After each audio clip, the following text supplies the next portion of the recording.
way is we like to see your journey and how you think.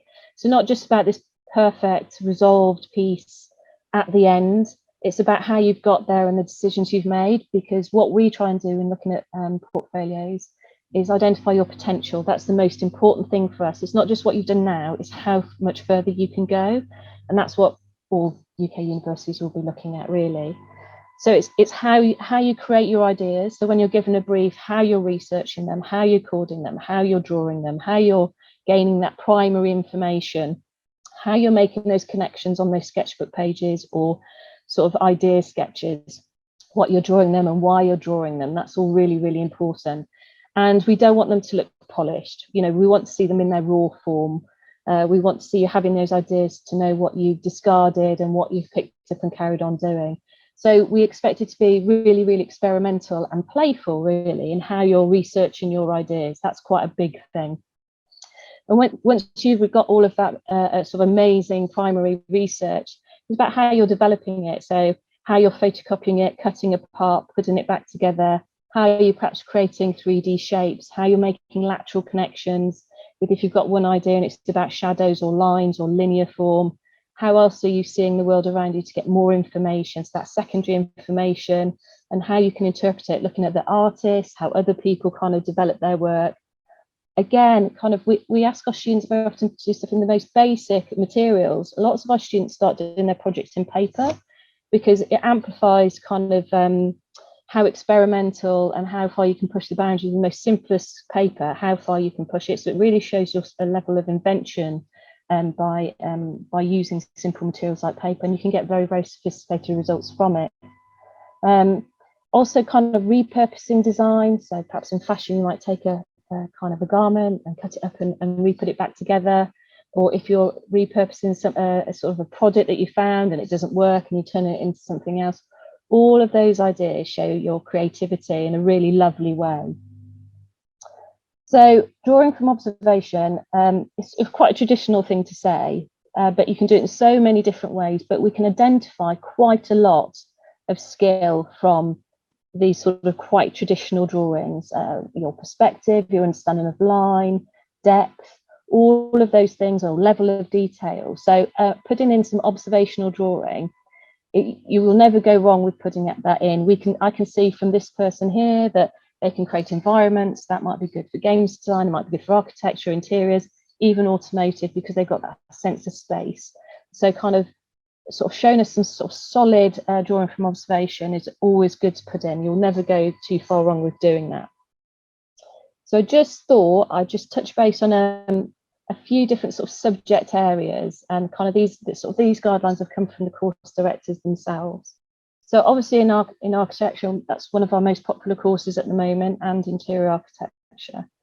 For you, it's about demonstrating scales, space, and kind of perspective. That's the biggest thing you need to show us, whether you show us that through maquettes, through kind of constructing with paper, you know, sort of good ideas of sort of developing. I mean, this project was called addition and subtraction. So taking a concept and working how you can play with materials about what you can take away and what you can put in. So that's quite a nice way of showing it. And also photographing things really well. As soon as you perhaps put, you know, an architectural model in, that sort of that experiment that you've done, then like this one sort of quite quickly becomes always that piece of art, or, you know, public art, or is it the front of a building? So sort of very, very quickly, you can have very simple maquettes, but show and demonstrate your ideas really effectively. So automotive and transport, again, this is one of our most popular courses. We don't necessarily want you to be drawing loads of cars or the outside of cars. We need to see that you can do perspective, but it's automotive and transport. And I think sometimes people forget that it's not, it could be trains, it could be boats, it could be bikes, it could be lots of different, we need to think about different ways about how we migrate people to get them to different spaces that are a bit beyond cars. We're trying to move away from that, aren't we, for environmental reasons. So it could be the interior of cars, it could be as well as the exterior cars, it could be details, not the whole car. So those are all really important things to do. I mean, the car designers, kind of when you come in and work with our guys in the first year, you know, what they say is essentially you're working with rectangles and circles. That's what drawing a car is all about. But what we want to see is how you get inspired from other areas of the world. to kind of influence what a car design looks like. We don't necessarily want you to be looking at a Jag car or an E-Pace car to be designing another one. We want you to be going back to nature, or you want to be looking at buildings or brutalist art movements. So kind of we want you to be really expansive in how you sort of bring in all that information. So all of these images I'm showing you, by the way, are students that have got onto our undergrad courses. But you can see here, so we've got some quite painterly drawings, we've got sort of as well as sort of maquettes showing kind of spaces along the same principles as interior and architecture. Actually, by doing simple model making, you get a sense of space, because essentially you're looking at the body within a space, and that's exactly the same as architecture. It's just the scale that's different. And also, what's quite nice to see in an automotive portfolio is something that isn't automotive. So you've got some lovely life drawing, maybe. So again, kind of about the ergonomics of kind of the body within a space. Whether it's your creativity and kind of like doing some personal projects or photography, that's always really, really great to see. So show us your individual nature in your creativity alongside those car transport drawings. Oh, I can tell I kind of haven't done many talks recently. I'm starting to lose my voice. So in fashion, it's all about kind of in and around the body. So whether that's accessories, whether that's marketing, we have international fashion business, which goes into constructing spaces for people to buy fashion. So that's almost going back to interior design. But for us, it's about having a really strong kind of concept, drawing, skill base that you're developing into materials. And we have students that do body casting, we have students that do vac forming, kind of loads of different ways. So sort of hard materials as well as soft materials, but showing the sense of fabric's really important, and playing with kind of changing the shape of the body in some way. And it can be done really simply by photocopying kind of editorial shoots and then working over the top, as well as applying small fabric experimentations. And this is a lovely idea of a kind of a mood sheet or a mood board of sort of taking it from additional ideas to then kind of working on the body in toile and then working on the mannequin. Again, kind of deconstruct and reconstruct. And what's a nice idea, because I'm always talking about kind of your progression, your ideas and what you've chosen. We don't expect you to print everything off, but kind of printing off sheets of thumbnails and circling what you like and what you didn't like or what you think is a great photo. That shows a level of selection, and that's really great to see in your portfolio. And that's across all of the areas that I'm talking about.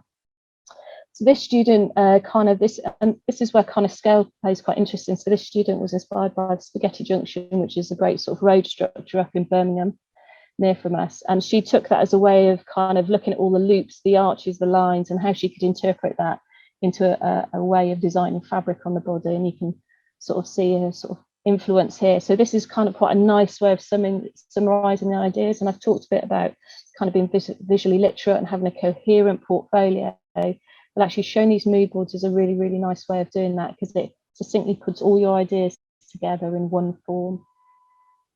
So fine art's a little bit different, isn't it? Kind of in design areas, you'll be taught how to design for graphic design, you'll be taught how to design buildings if you're going into architecture.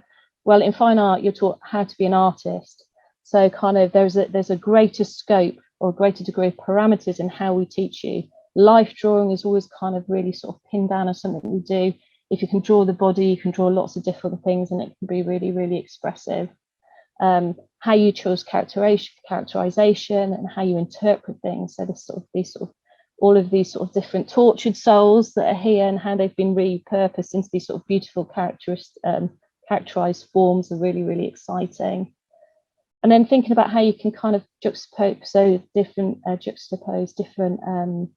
sort of imagery together, be inspired by architecture, but then bringing in kind of the human form into something quite kind of uncomfortable and different. So challenging people. You'll be taught kind of from painting to drawing right through to sort of sculpture and installation on the course. So for us, it's about identifying where your interest lies, what makes you want to become a painter or a photographer within the fine art realms, and what inspires you. Because it's also about then the topics that you choose. So showing us kind of what you're interested in socially, or personally about yourself through your art is really, really important. So in graphic design, at its very core, we're looking at image, aren't we, and font. Those two things coming together, whether that is for user experience, or whether that's websites, whether that's publications, whether that's rebranding a shop. So very, very commercially driven, for a consumer and for a brand. So that's what you need to be thinking throughout this. So whether if you're looking at book covers and trying to sort of capture kind of what goes on in the book on the outside, kind of exploring line and font, showing a little bit of Photoshop, whether that's a bit of repeat going on there, as well as some nice illustration skills. But don't be too clean about it. Don't feel as though it has to be all Photoshop and Illustrator. You know, it can be handmade, it can be hand printed, it can be exploratory kind of in its way of working. So don't feel as though it has to be too polished. So kind of that rough printing there, kind of, this is one of our foundation students that's come on to one of our courses. She was in the print room doing this. But then also, like, you can be doing something that's sort of really clean, very exquisite, and kind of very pulled together. So illustration, animation, and games art. Essentially, this is about storytelling and characterization. Kind of one you look at, one you watch, and one you interact with, isn't it? But essentially, at its heart, it's all the same. It's about creating characters that you want to be involved with, you want to know more about, and in an environment, and what story are they going through. So for you, it's about drawing those characters, whether they're humanoid or not, you know, whether they're fantastical creatures, whether it's sci-fi. So kind of showing us the development of the character and why they're drawn in a certain way. Kind of life drawing is really good to showing games art as well. So Jason, our course director for games art, you know, he always said kind of games art brings together architecture, sociology, psychology, life drawing, kind of environment design. So all of those things can come into play. They're quite a lot of traditional art subjects and pull them together in this sort of new format through kind of, you know, all the computer programs that goes with it. But essentially at its heart, it's about people. So if you're showing us people or characters and environments, and basically it's sort of almost a bit of sequential storytelling, so, you know, storyboarding, that would be great to see. So let me just show you this video with some of our interior architecture students' work.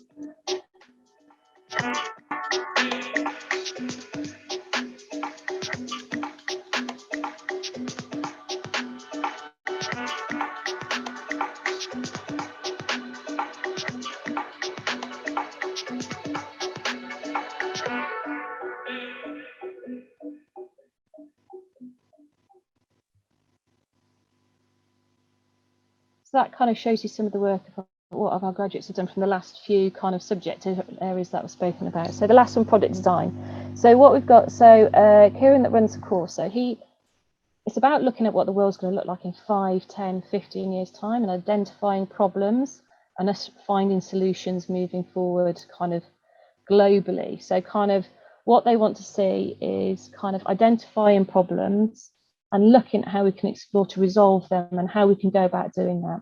So we don't expect them all to be technical drawings, or, you know, they can be really expressive, they can be playful, you know, they can be on paper as well as kind of perhaps on Photoshop. That's okay. So we want you to just be able to prove that you can kind of seek out, you're curious about the world around you and how it works to make it better. That's the biggest thing we want to show you. And in the sense, kind of the team work with making you think about kind of your responsibilities of, you know, how we can improve things from biophilic design. That's a huge movement about biophilic design at the moment, and how we can create these green spaces for well-being and sustainability and food production, things like that, but as well as for safety equipment. So there's so many different areas you can go in, but in that sort of way of sort of coming onto the course, we want you to be able to perhaps have a sense of kind of how to draw things, how to turn them into 3D, sketching through different ideas and how people can use them, a bit of mannequin and making there as well, and showing your journey of kind of what you've identified and how you think people use it and how we can improve it. Our students don't make huge things, so it's very much about the idea. It's about kind of developing the prototypes, but not actually producing. If you want to produce big pieces of furniture, we're probably not the course for you, because kind of our guys go in and then go and work with the guys in the manufacturing guys. So they're the guys that lead, have the ideas, and, you know, come up with a thought process in the design studios. And actually, product design has a very close relationship with graphic design as well. So our product design guys kind of look at user experience on websites and kind of what we're solving through there, and sort of what ways of living we're working. But also we know that branding, sales, design. So our guys do quite a bit of branding around their look as well. So that's really important. So put in perhaps a little bit of kind of making there, and branding was always quite nice as well, because they do come quite hand in hand. So we know that that's how kind of product design sells. So just a lasting comment. I think I've come in on time there. I think I've done quite, a few minutes to go. So for us, it's just about recording and documenting your work really well. So showing us the journey you've been on, it's really, really important. And just sort of demonstrating consistency of the fact about how you sort of present your portfolio is really, really good as well. It just shows that you're quite visually literate if you're designing what you're showing us as well. It's just another sort of nice layer of kind of showing how creative you are, and it kind of shows your personality as well. So